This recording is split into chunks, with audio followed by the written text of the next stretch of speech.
জয় মা তারা, শক্তিপীঠ, সাধনপীঠ, মহাতন্ত্রপীঠ কিন্তু এই মহাতারাপীঠ। একটা দ্রব্যের যে বল, সেই বলটার এই বামাখ্যাপার সমাধি মন্দিরের পাশেই কিন্তু রয়েছে পঞ্চমুণ্ডির আসন।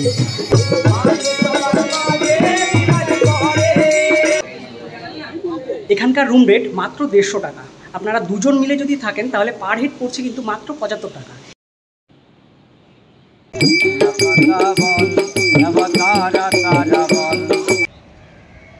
বং টোটো কোম্পানির নতুন আরেকটি ফ্রেশ ভিডিওতে আমি সোমেন জানাই আপনাকে স্বাগত।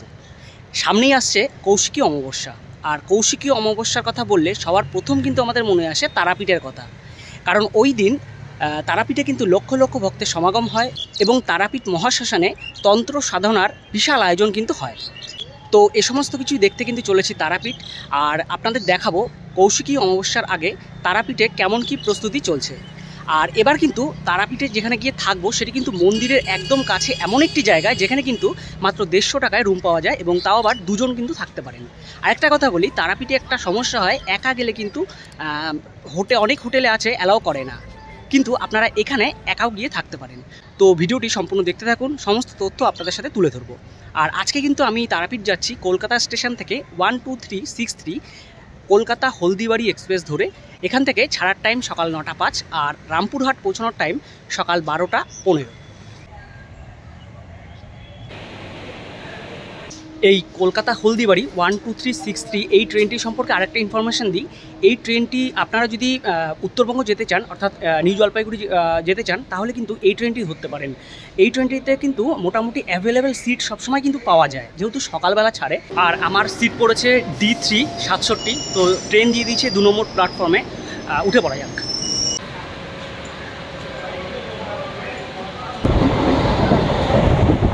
কলকাতা থেকে রামপুরহাট 210 কিলোমিটার যাত্রাপথের এই ট্রেনের মাঝে পড়বে মাত্র 2টি স্টেশন, বর্ধমান এবং বোলপুর শান্তিনিকেতন। সময় লাগে 3 ঘন্টা 10 মিনিট। এছাড়া শিয়ালদা এবং হাওড়া থেকে যে ট্রেনগুলো রয়েছে সেগুলো স্ক্রিনে দিয়ে দিলাম।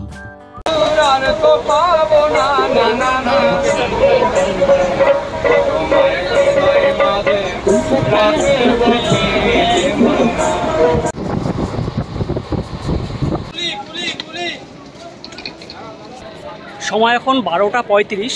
পৌঁছে গেলাম রামপুরহাট স্টেশন। এখান থেকে স্টেশনের বাইরে গিয়ে ধরবো অটো তারাপীঠ মন্দিরে যাওয়ার জন্য।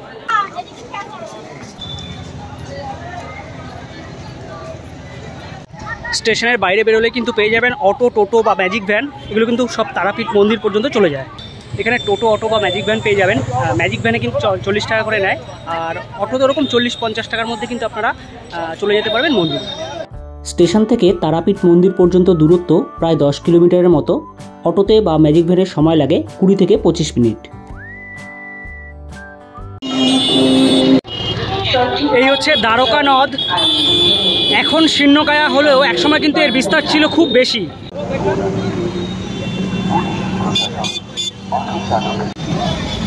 এদিকটা দিয়ে কিন্তু আমি আসলাম দ্বারকা নদের উপরে যে ব্রিজ আছে সেই ব্রিজ ধরে এইসব জায়গায় আপনাদের নামিয়ে দেবে অটো বা ম্যাজিক ভ্যান। আর বাঁ দিকে রয়েছে তারামা সরণি। এই তারামা সরণি ধরে চলে যাব মন্দিরের কাছে, যেহেতু মন্দিরের কাছাকাছি একটি জায়গায় থাকবো। তো চলুন যাওয়া যাক। এই তারামা সরণির দুদিকে কিন্তু প্রচুর খাবারের এরকম হোটেল রয়েছে, আর সামনের দিকে কিন্তু থাকার হোটেলও পাওয়া যায়। আর তারাপীঠের আর একটা বিখ্যাত জিনিস কিন্তু এরকম ল্যাংচা। দেখুন কত বড় বড় ল্যাংচা। আর এই পরপর যে বাদিকে দোকানগুলো রয়েছে, এখান থেকে কিন্তু আপনারা পুজোর ডালা কিনতে পারেন। বিভিন্ন রকম ডালা রয়েছে। কত করে মালা? 50 টাকা।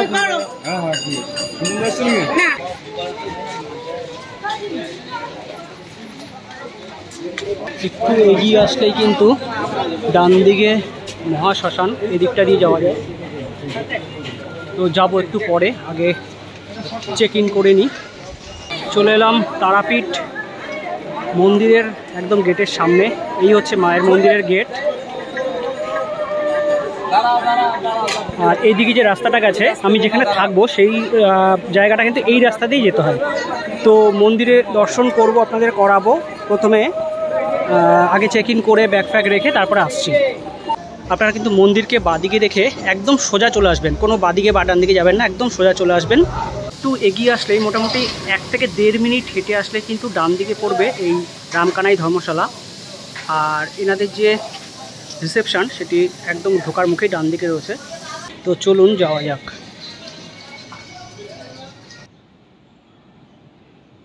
বেশ অনেকটা জায়গা জুড়ে কিন্তু রয়েছে এই ধর্মশালাটি। আমি রয়েছি ফার্স্ট ফ্লোরে, পরপর কিন্তু এরকম রুম রয়েছে, এই পাশটা রয়েছে করিডর রয়েছে, ওই পাশটা দিয়েও রয়েছে। আমি রয়েছি 213 নম্বর রুম, ওটা একটু দেখিয়ে দিই। একটি খাট রয়েছে, 3টে বালিশ দেওয়া রয়েছে, একটি জানলা আছে, ফ্যান রয়েছে উপরে, ছোট্ট বলা চলে রুমটি।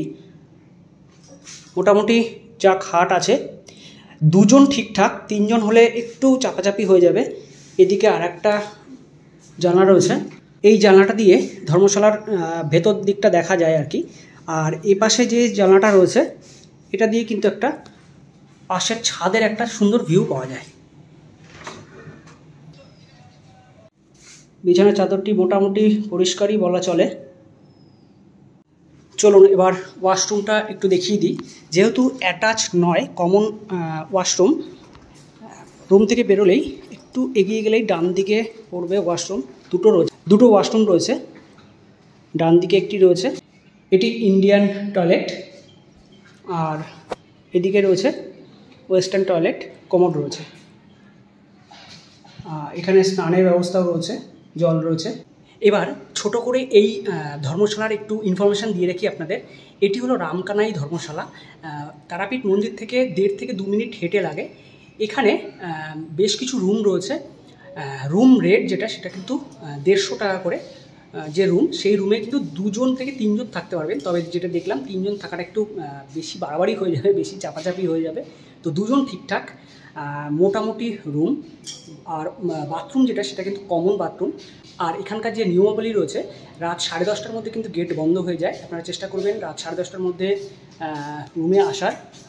আর খাওয়া দাওয়ার ব্যাপারে এনাদের নিজস্ব খাওয়া দাওয়ার সেরকম রেস্টুরেন্ট নেই, আপনারা বাইরে থেকে খাবার এখানে নিয়ে এসে খেতে পারেন। তবে আমিষ বা নিরামিষ তাতে এখানকার কোনো রেস্ট্রিকশান নেই, শুধু ড্রিঙ্কস করা এখানে অ্যালাউ নয়। চেক ইন আপনি যখন তখন করতে পারবেন, তাতে কোনো অসুবিধা নেই। চেক আউট টাইম হচ্ছে সকাল 8টা থেকে 8:30।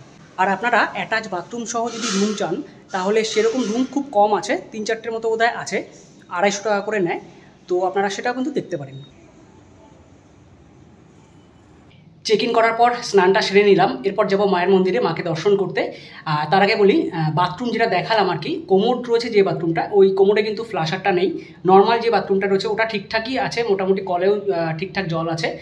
তবে এটা বলতে পারি একা আসার ক্ষেত্রে কিন্তু এটা একদম পারফেক্ট আছে।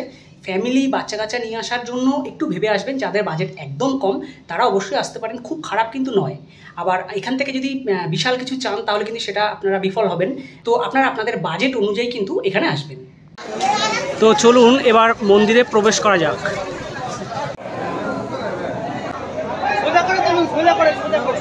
ডান দিকে নাট মন্দির, চলুন নাট মন্দিরে এবার যাওয়া যাক।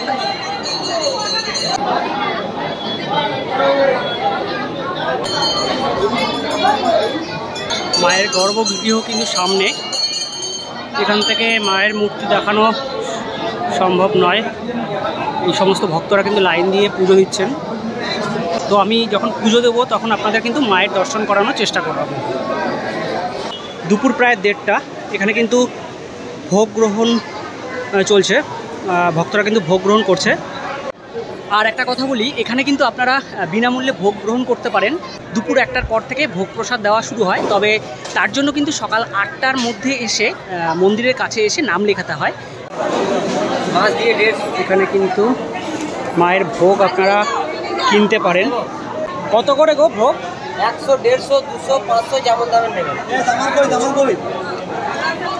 তো আপনারা যদি ভোগ প্রসাদ নিতে চান, মাটির হাঁড়িতে এনারা ভোগ প্রসাদ দেন, 100, 150, 200 এরকম কিন্তু বিভিন্ন দামে কিন্তু আপনারা ভোগ প্রসাদ দিতে পারেন। তাছাড়া দেখুন মাছের মাথাও কিন্তু রয়েছে, যেটা মায়ের ভোগে দেওয়া হয় মাছের মাথা, সেই মাছের মাথাও কিন্তু রয়েছে।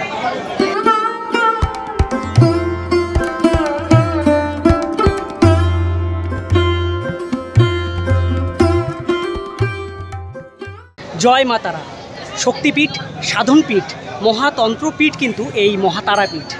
আর এই তারাপীঠ মন্দিরে আমরা যে মায়ের মূর্তি দেখি সেটি কিন্তু অ্যাকচুয়ালি ধাতুর মূর্তি। এই ধাতব মূর্তির ভেতরেই কিন্তু রয়েছে মায়ের আসল শিলামূর্তি, যেটি ব্রহ্মশিলা নামে পরিচিত। এটি হলো তারাপীঠের বিখ্যাত সেই জীবিত পুকুর। এই জীবিত পুকুর বা জীবিত কুণ্ডের একটি ইতিহাস রয়েছে। কথিত আছে বহু বছর আগে বেশ কয়েকজন মানুষ শোল মাছ খাওয়ার উদ্দেশ্যে, মানে মাছ কেটে যখন এই পুকুরে ধুতে নিয়ে আসে, তখন কিন্তু পুকুরের জল মাছের গায়ে লাগার পরেই কিন্তু সেই মাছ জীবন্ত হয়ে যায়। তো তারপর থেকে কিন্তু এই পুকুর বা এই কুণ্ড জীবিত পুকুর নামে পরিচিত। এই হচ্ছে লাইন, একদম গেটের বাইরে থেকে কিন্তু শুরু হচ্ছে, একদম এই লাইন এখান থেকে গিয়ে একদম ওপর দিয়ে একদম মন্দিরের কাছে কিন্তু পৌঁছে যায়।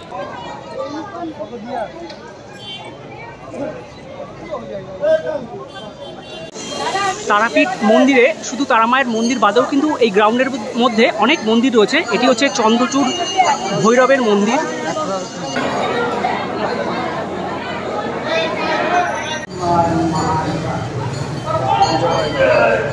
এটি হচ্ছে চন্দ্রচূড় ভৈরবের শিলামূর্তি। বাবা ভোলানাথ এখানে চন্দ্রচূড় রূপে পূজিত হন। চন্দ্রচূড় মন্দিরের পাশেই কিন্তু রয়েছে শ্রী শ্রী বিষ্ণু নারায়ণ ও ষষ্ঠী মাতার মন্দির।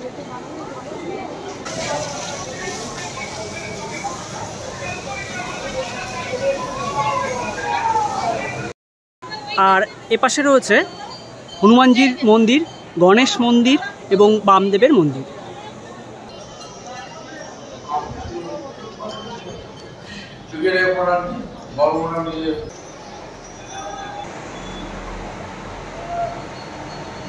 তারাপীঠ মন্দিরে পুজো দেওয়ার জন্য আপনারা কিন্তু বাইরের যে দোকান বা মন্দিরের ভেতরে যে দোকান রয়েছে, যে কোনো দোকান থেকে আপনারা ফুল, প্রসাদী ডালা কিনে নিজেরাও পুজো দিতে পারেন। তার জন্য নর্মাল লাইনে দাঁড়াতে হয়, প্রচুর লাইন পড়ে, প্রচুর লোকজন হয়। আর আপনি যদি চান পান্ডা ধরেও দিতে পারেন, সেক্ষেত্রে কিন্তু 200, 250, 300, 350 টাকা পর্যন্ত এনারা চার্জ নেয়। তো নিয়ে কি করে ভিআইপি লাইন দিয়ে এনারা কিন্তু স্পেশালি পুজো দেওয়ায়। তো আপনারা আপনাদের সামর্থ্য মতো এখানে এসে কিন্তু পুজো দিতে পারেন। এই নাট মন্দিরের উল্টো দিকেই কিন্তু রয়েছে যজ্ঞস্থল, আর যজ্ঞস্থলের ওপাশটায় রয়েছে বলি দেওয়ার জায়গা। যে এখানে কিন্তু হাড়িকাঠ রয়েছে, বিশেষ পূজা পার্বণের সময় কিন্তু বলি দেওয়ার ব্যবস্থা রয়েছে। চলুন এবার মহাশ্মশানে, তারাপীঠের যে মহাশ্মশান সেখানে যাওয়া যাক। এখানে জুতো খুলে তারপর কিন্তু মহাশ্মশানে প্রবেশ করতে হয়। এই হচ্ছে তারাপীঠ মহাশ্মশান। তারাপীঠ মহাশ্মশানে দিনের বেলার এক রূপ, আর রাত্রেবেলা কিন্তু রূপটা টোটালি চেঞ্জ হয়ে যায়। রাতের বেলা একটা গা ছমছমে ব্যাপার, মানে অন্যরকম একটা আধ্যাত্মিক পরিবেশ তৈরি হয় কিন্তু তারাপীঠ মহাশ্মশান সন্ধ্যার পর। তো ভিডিওটির সাথে থাকুন, আমি কিন্তু সন্ধ্যার পর আবার আসবো তারাপীঠ মহাশ্মশানে। মহাশ্মশানে এলে প্রথম চোখে পড়বে আপনাদের সামনে এখানে হাড়িকাঠ রয়েছে, আর ডান দিকে রয়েছে বামদেব অর্থাৎ বামাখ্যাপার সমাধি মন্দির। চলুন এবার বামদেবের মন্দিরে যাওয়া যাক।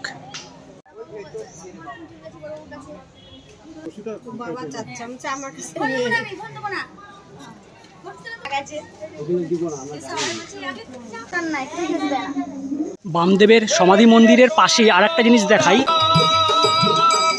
এই যে মন্দিরটি দেখছেন, এটি কিন্তু পঞ্চমুণ্ডির আসন। এখানে কিন্তু ব্রহ্মার মানসপুত্র বশিষ্ঠ সাধনা করে কিন্তু সিদ্ধিলাভ করেছিলেন। পরবর্তীকালে বামদেবও কিন্তু এখানে সাধনা করে সিদ্ধিলাভ করেন। আর এখানে কিন্তু বহু যুগ আগে ছিল শ্বেত শিমুল গাছ। এই শ্বেত শিমুল গাছের নিচ থেকেই কিন্তু সদাগর জয়দত্ত মা তারাকে ব্রহ্মশিলা রূপে পেয়েছিলেন। সময়ের পরিবর্তনের সাথে সাথে সেই শ্বেত শিমুল গাছ আজ কিন্তু আর নেই, তবে এই মন্দিরে মায়ের পাদপদ্ম এখনও রয়েছে।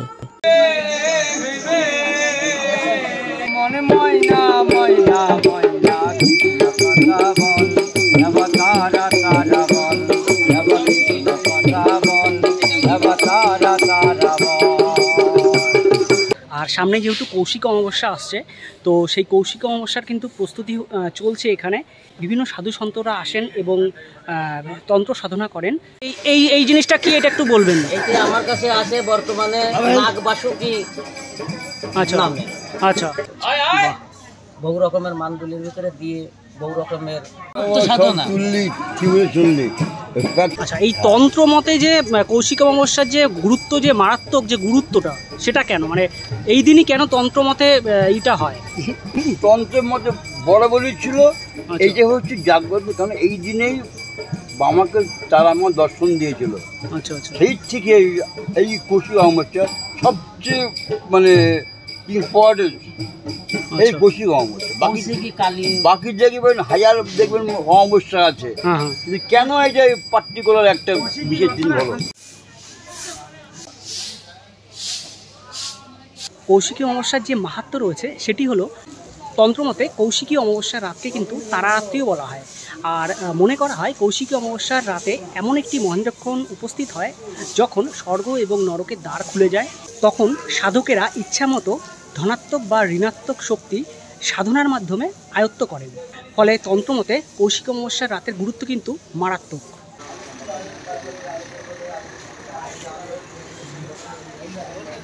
তো এবার লাঞ্চ করে নেব। লাঞ্চ করছি মন্দিরের কাছাকাছি একটি খাবারের হোটেল, শঙ্কর হোটেলে। তো এখানে কিন্তু সমস্ত দোকানে কিন্তু আপনারা ভেজ খাবার পাবেন। আমি ভেজ মিল নিয়েছি, 70 টাকা নিয়েছে। কী কী দিয়েছে একটু দেখি। তো আমি যে ভেজ মিলটি নিয়েছি সেখানে দিয়েছে লেবু, সাদা ভাত, সরু সরু আলু ভাজা, পাঁপড় ভাজা, আলু পটলের তরকারি, ডাল আর আলু পোস্ত। তো শঙ্কর হোটেলে খেলাম, মোটামুটি বেশ ভালোই কিন্তু লাগলো। আমি দেখেছি ভেজ মিল অনেক জায়গায় কিন্তু খাওয়া যায় না, কিন্তু এখানে প্রত্যেকটা আইটেম কিন্তু বেশ ভালো, এবং যতবার লাগবে ভাত থেকে শুরু করে তরি তরকারি ততবারই কিন্তু এটা মানে এক্সট্রা কোনো চার্জ নেয় না। খুব ভালো খেতে। আপনারা আসলে তারাপীঠে এই শঙ্কর হোটেলে কিন্তু একবার ট্রাই করে দেখতে পারেন। সন্ধে 6:45টার সময় কিন্তু মায়ের সন্ধ্যারতি হয় তারাপীঠ মন্দিরে। তো আমি এখন যাচ্ছি মায়ের সন্ধ্যারতি দেখার জন্য।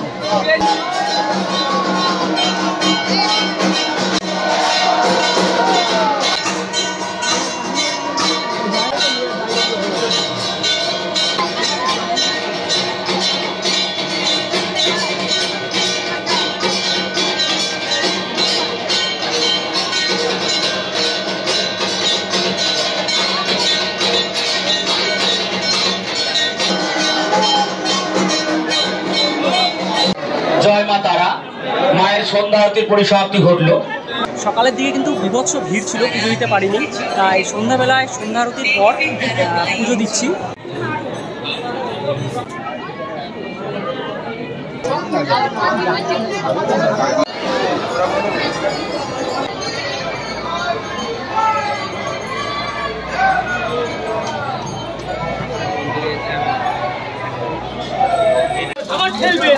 সামনেই কৌশিকী অমাবস্যা, তাই মন্দিরের ভেতরে এখন কিন্তু ভিডিও করা অ্যালাউ নেই। এখন সময় প্রায় 9:15, পুজো দিয়ে বেরোলাম। প্রায় 1.5 থেকে 2 ঘন্টার মতো লাইন দিয়ে তারপরে পুজো দিলাম।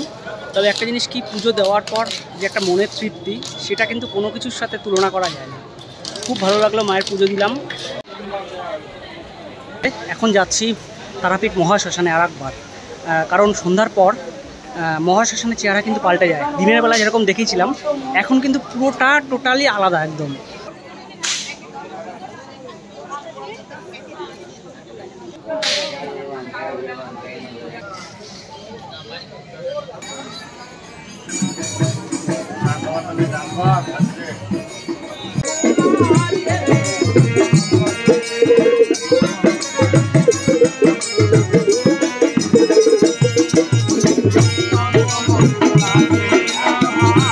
এদিকটা দেখালাম আপনাদের, যেখানে সাধুসন্তরা গান বাজনা করছে। আর একটু ভেতরের দিকে আসলেই কিন্তু এখানে সাধুসন্তদের থাকার একটা জায়গা। যেহেতু সামনেই কৌশিকী অমাবস্যা, ফলে এখানে কিন্তু সাধুসন্তরা বিভিন্ন জায়গা থেকে আসছে।